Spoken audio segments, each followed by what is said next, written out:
नारे तकबीर, अल्लाहु अकबर, नारे तकबीर, अल्लाहु अकबर, नारे रिसालत, हुजूर साहिबे सज्जादा, हुजूर साहिबे सज्जादा, हुजूर कायदे मिल्लत, हुजूर कायदे मिल्लत, नारे तकबीर, नारे रिसालत, आवाज़े अशरफिया।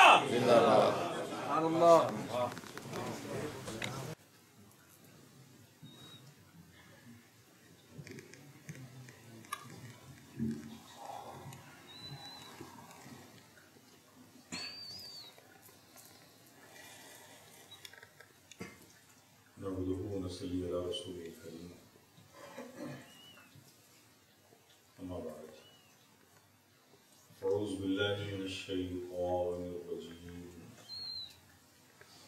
बिस्मिल्लाहिर्रहमानिर्रहीम। या अय्युहल्लज़ीना आमिनू सदक़ल्लाहु मौलाना अज़ीम व सदक़ रसूलुहुन नबीयुल करीम व नहनु अला ज़ालिका लमिनश शाहिदीन व शाकिरीन वल्हम्दुलिल्लाहि रब्बिल आलमीन। बारगाह रिसालत में आप सल्लल्लाहु तआला अलैहि वसल्लम ने आइए मोहब्बत से दुरूद पाक पढ़ें।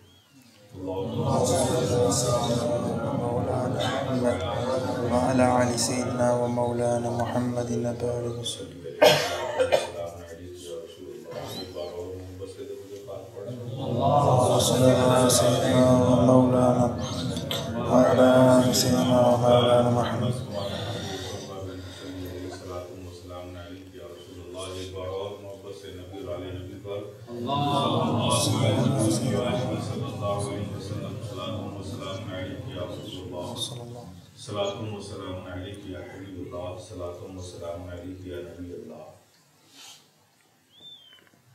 मोहताज को सरकार बुलाएं तो अजब क्या,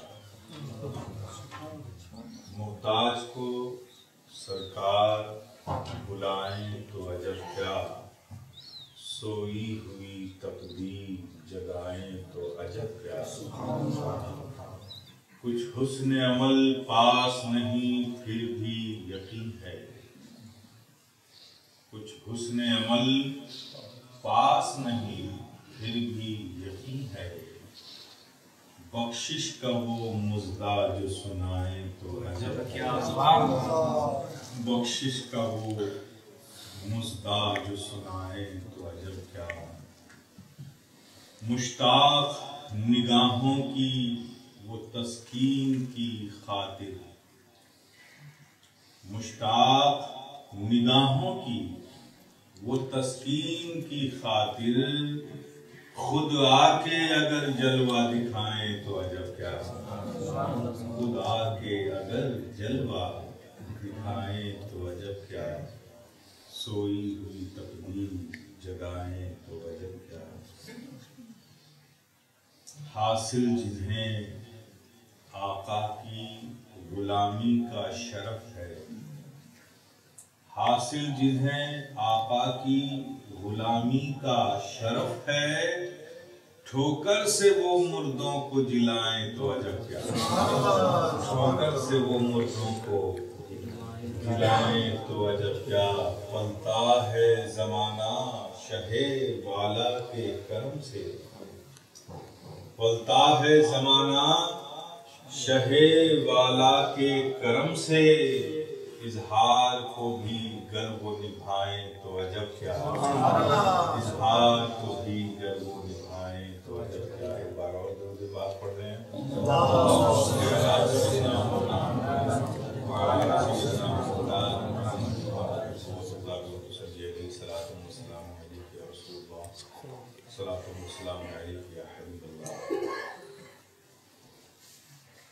बड़ी खुशी की बात है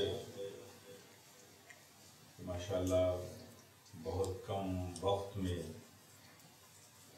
आपने इस मस्जिद की तामीर की, अल्लाह आपकी आप सबकी इस खिदमतों को कबूल फरमाए। और माशाअल्लाह हर जुमरात को बाकायदा बाकायदा जिक्र की महफिलें भी करते हैं, फातिहा भी करते हैं। अल्लाह इन सब तमाम मामलात को कबूल फरमाए। हज़रात,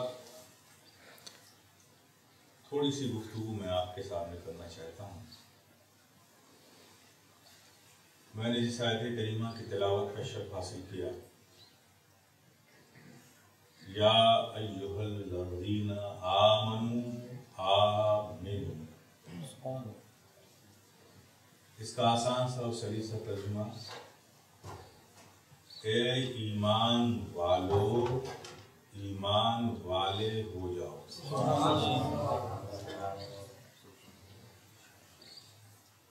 हम सब का रब कह रहा है, और ये बात वो सबसे नहीं कह रहा है, वो उनसे कह रहा है जो ईमान ला चुके। उनसे क्या कह रहा है? ईमान वाले हो जाओ। बात समझने की ये है, ईमान वालों से कह रहा है रब की ईमान वाले हो जाओ। समझना ये होगा कि ईमान जो बड़ी कीमती चीज है, वो हमें रब के फल से मिल गया। बगैर रब के फल के ईमान नहीं मिल सकता।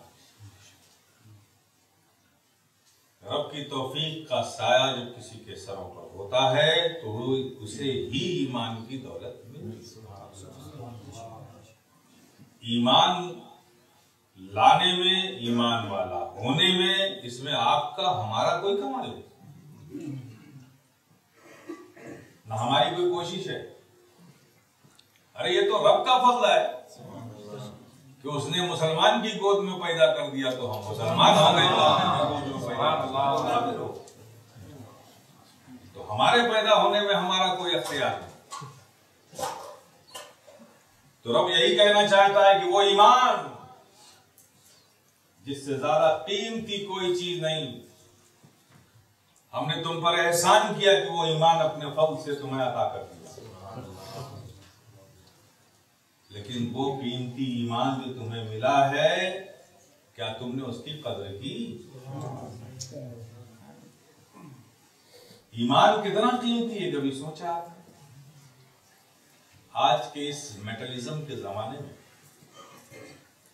जहां हर शख्स दुनिया के हुसूल में लगा हुआ है, लोगों को अपनी सुध की भी खबर नहीं है। आज का इंसान तो इतना भागता दौड़ता काम में मसरूफ नजर आता है कि अगर झटके में उससे उसका नाम भी पूछ लो तो कुछ देर सोच के बताता है कि मेरा नाम। इस कदर हम मादियत के हुसूल में मसरूफ हो,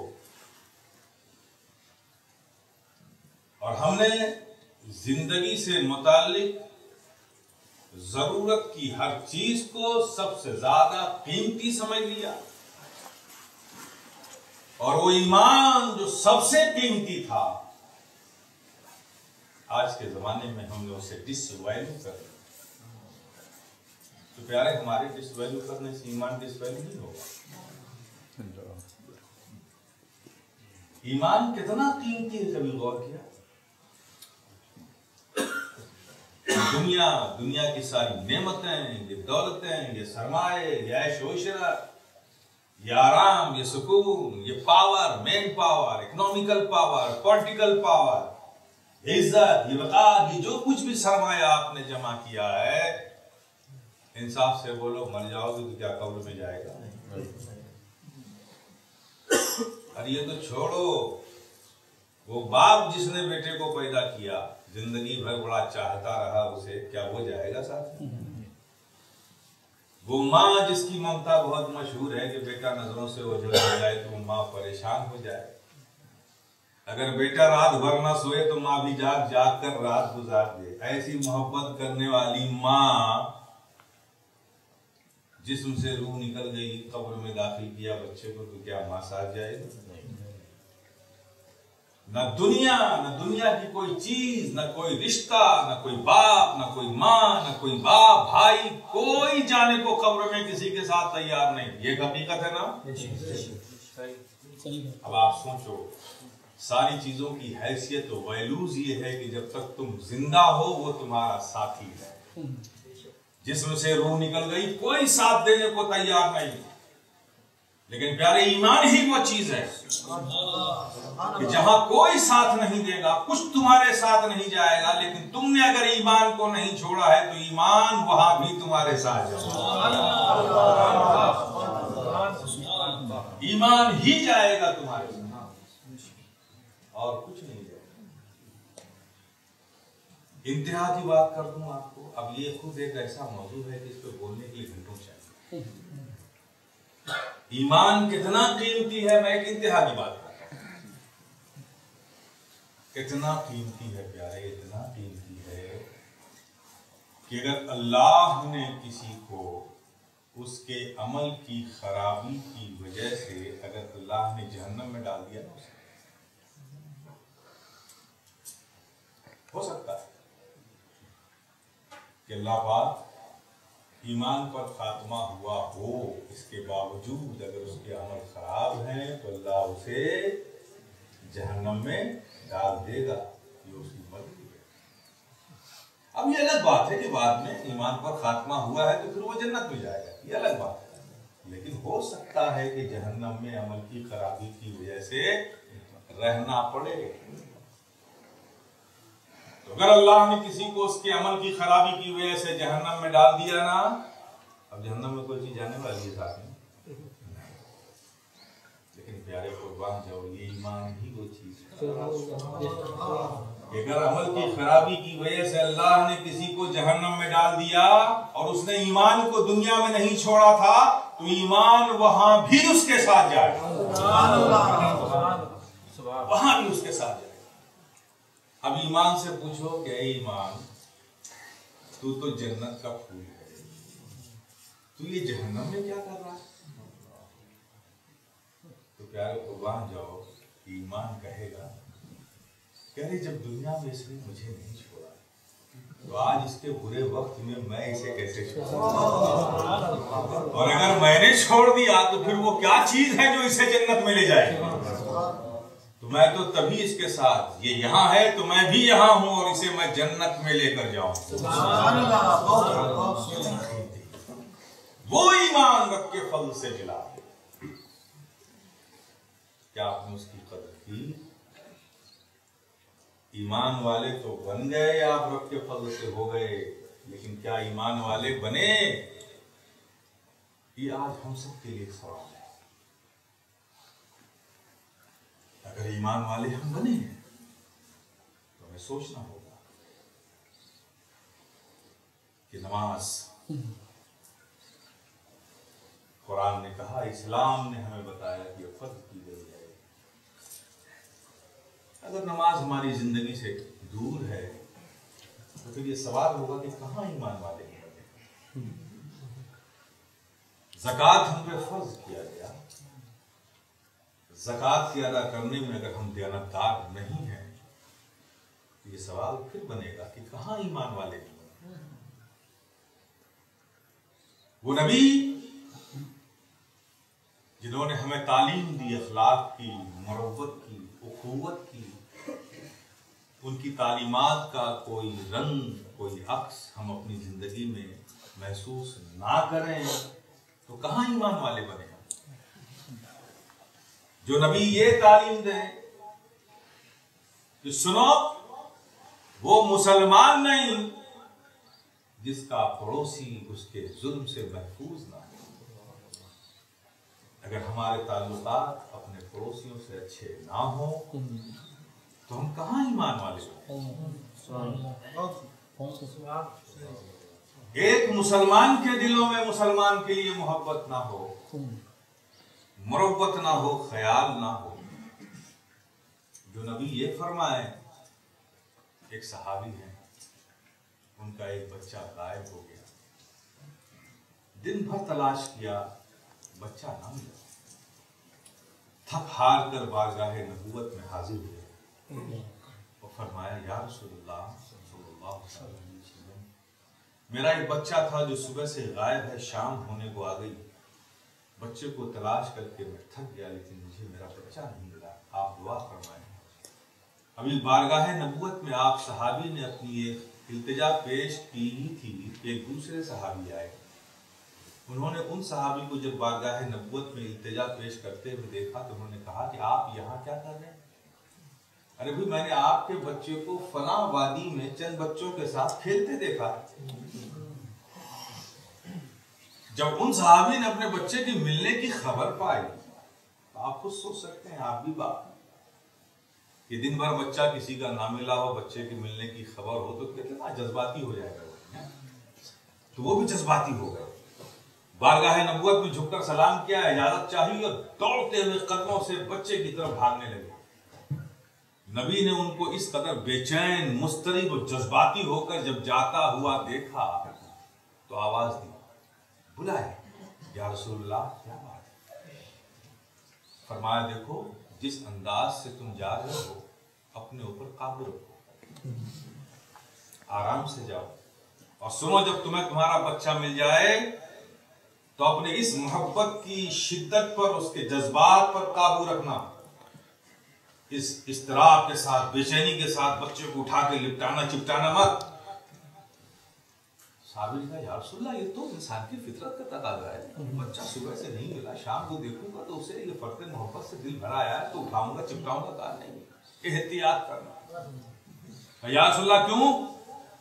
आप फरमाया, सुनो, हो सकता है जब तुम अपने बच्चे को शिद्दत मोहब्बत से लिपटा रहे होगे, चूम रहे होगे, गले लगा रहे होगे, तो हो सकता है कि उन बच्चों में कोई ऐसा बच्चा भी हो जो यतीम हो, तुम्हारी मोहब्बत देख कर उसे अपना बाप याद आ जाए।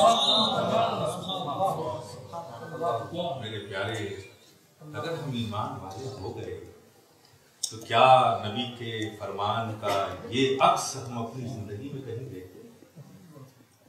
अगर नहीं देखते तो हम ईमान वाले कहां होंगे?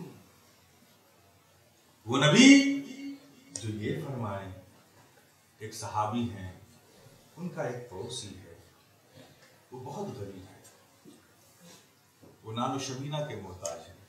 सुबह अगर रोटी मैसर हो गई तो रात में नहीं, रात में हो गई तो सुबह नहीं, और दूसरे उनके घर में माशाअल्लाह खुशहाली।